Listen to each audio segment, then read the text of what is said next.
সুশাসন ও দেশ পরিচালনায় জনপ্রতিনিধিদের যোগ্যতার মাপকাঠি, একটি গঠনমূলক নাগরিক দৃষ্টিভঙ্গি। নমস্কার, আজকের এই আলোচনাটি কোনো নির্দিষ্ট রাজনৈতিক দল, মতাদর্শ বা কোনো ব্যক্তিকে কেন্দ্র করে নয়। ভারতীয় সংবিধানের 19(1) ক অনুচ্ছেদ অনুযায়ী প্রতিটি নাগরিকের যে বাক ও ভাব প্রকাশের স্বাধীনতা রয়েছে, সেই মৌলিক অধিকারের উপর দাঁড়িয়ে ভারতের একজন সচেতন নাগরিক হিসেবে আমি আমার একটি ব্যক্তিগত ও গঠনমূলক দৃষ্টিভঙ্গি প্রকাশ করছি। এই আলোচনার একমাত্র উদ্দেশ্য হলো আমাদের মহান গণতান্ত্রিক কাঠামোর মধ্যে সুশাসন, গুড গভর্নেন্স প্রতিষ্ঠার উপায় নিয়ে একটি সুস্থ ও বুদ্ধিবৃত্তিক চর্চা করা। আমাদের প্রিয় ভারতবর্ষ বিশ্বের বৃহত্তম গণতন্ত্র। এই বিশাল এবং বৈচিত্র্যময় দেশকে সঠিক পথে চালিত করার জন্য প্রয়োজন অত্যন্ত দক্ষ, দূরদর্শী এবং বিচক্ষণ নেতৃত্ব। স্বাধীনতার পর থেকে আজ পর্যন্ত আমাদের দেশ অনেক ক্ষেত্রে অগ্রগতি লাভ করেছে ঠিকই, কিন্তু সাধারণ নাগরিক হিসেবে আজও আমাদের মনে এই প্রশ্নটি বারে বারে জেগে ওঠে: দেশ পরিচালনার শীর্ষ পদে বসার প্রকৃত যোগ্যতা মাপকাঠি কী হওয়া উচিত? আমরা প্রায়ই দেখে থাকি রাষ্ট্র বা রাজ্য পরিচালনার গুরুত্বপূর্ণ দায়িত্বসমূহ যাদের উপর ন্যস্ত হয়, তারা অনেক সময় কেবল রাজনৈতিক ক্ষমতা, দলীয় আনুগত্য বা স্থানীয় পেশিশক্তির উপর ভর করে সেই পদে পৌঁছে যান। কিন্তু সার্বভৌম একটি দেশের কেন্দ্রীয় বা রাজ্য স্তরে প্রধানমন্ত্রী, মুখ্যমন্ত্রী কিংবা বিভিন্ন মন্ত্রক পরিচালনার জন্য কেবল রাজনৈতিক প্রভাবই কি যথেষ্ট, নাকি সেখানে মেধা, কঠোর পরিশ্রম এবং জাতীয় স্তরে অর্জিত যোগ্যতার একটি সুনির্দিষ্ট মানদণ্ড থাকা প্রয়োজন? প্রস্তাবিত ভাবনার মূল ভিত্তি অর্জিত যোগ্যতা ও জাতীয় স্বীকৃতি।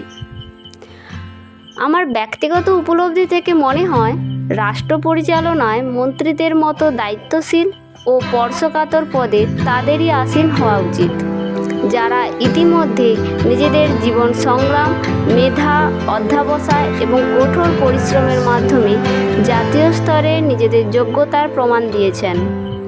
এটি কোনো কাল্পনিক চাহিদা নয়, বরং একটি সুনির্দিষ্ট মাপকাঠি। সে যোগ্যতা হতে পারে বিভিন্ন ক্ষেত্রে।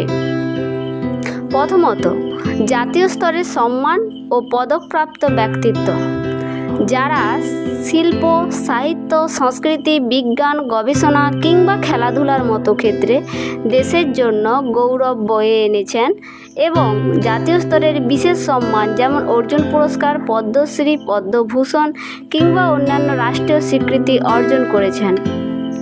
দ্বিতীয়ত, সমাজসেবা ও মানব কল্যাণমুখী অবদান, যারা কোনো প্রশাসনিক পদে তোয়াক্কা না করে বছরের পর বছর ধরে নিজেদের জীবনকে সমাজসেবা, শিক্ষা বিস্তার, পরিবেশ রক্ষা কিংবা দারিদ্র্য দূরীকরণে উৎসর্গ করেছেন এবং তার জন্য রাষ্ট্রীয় বা বিশ্ব পর্যায়ে প্রশংসিত হয়েছেন।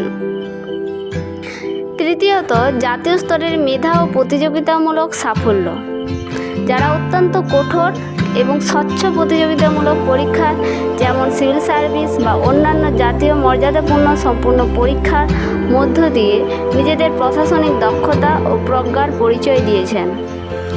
কেন অর্জিত যোগ্যতা সম্পন্ন ব্যক্তিদের শীর্ষ নেতৃত্বের পদে আনা প্রয়োজন?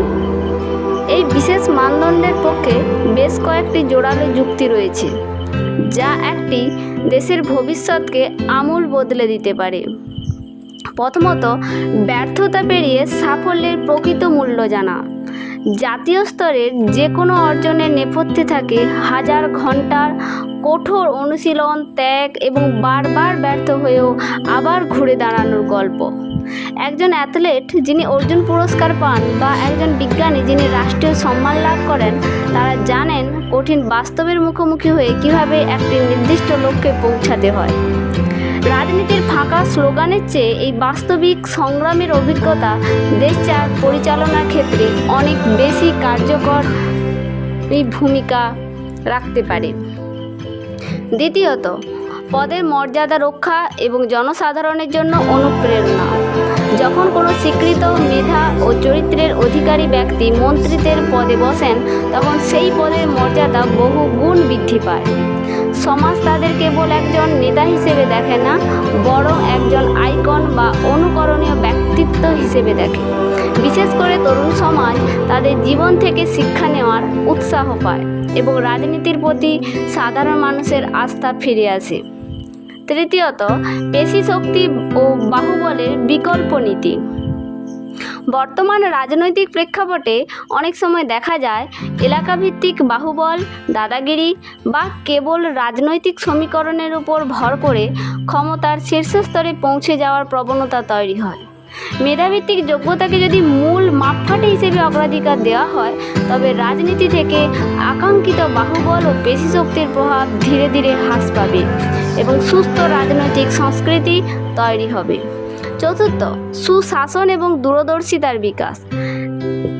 যারা নিজেদের নির্দিষ্ট ক্ষেত্রে সাফল্যের চূড়ায় পৌঁছেছেন, তাদের কাজের জন্য একটি নির্দিষ্ট শৃঙ্খলা, সততা এবং দীর্ঘমেয়াদী পরিকল্পনা বা দূরদর্শিতা থাকে। দেশের নীতি নির্ধারণ, অর্থনীতি পরিচালনা, শিক্ষা ব্যবস্থার সংস্কার কিংবা আন্তর্জাতিক অঙ্গনে দেশের প্রতিনিধিত্ব করার সময় এই অর্জিত শিক্ষাই একটি রাষ্ট্রকে সঠিক পথে পরিচালনা করতে সাহায্য করে। বর্তমান বাস্তবতা এবং আমাদের নাগরিক দায়িত্ব। আমাদের সংবিধানে জনপ্রতিনিধি হওয়ার জন্য কিছু ন্যূনতম যোগ্যতার কথা বলা আছে, কিন্তু সুশাসনের জন্য কেবল এই ন্যূনতম বয়সের সীমা বা নাগরিকত্বই যথেষ্ট নয়। তার চেয়েও বড় প্রয়োজন হলো ব্যক্তিগত সততা ও মেধার বিকাশ। একটি গণতান্ত্রিক রাষ্ট্রে সাধারণ মানুষের ভোট দেওয়ার ক্ষমতা রয়েছে, তাই পরিবর্তনের সূচনা কিন্তু আমাদের নাগরিক ভাবনার থেকেই হওয়া উচিত। আমরা যদি কেবল দল বা ব্যক্তির চটকদার প্রচার দেখে প্রতিনিধি নির্বাচন না করে তাদের শিক্ষা, মেধা, সামাজিক অবদান এবং চরিত্রকে বিচার করে প্রতিনিধি নির্বাচন করি, তবে রাজনৈতিক দলগুলো বাধ্য হবে সত্যিকারের যোগ্য ও সম্মানীয় ব্যক্তিত্বদের রাজনীতিতে নিয়ে আসতে এবং শীর্ষ পদে বসাতে। সবশেষে এটিই বলবো, দেশ চালনা করা কোনো সাধারণ কাজ নয়। এটি কোটি কোটি মানুষের ভাগ্য ও ভবিষ্যৎ নির্ধারণের একটি মহান দায়িত্ব। এই দায়িত্ব পালনের জন্য এমন নেতৃত্বের প্রয়োজন যাদেরকে সমাজ নিজের অন্তর থেকে শ্রদ্ধা করতে পারে।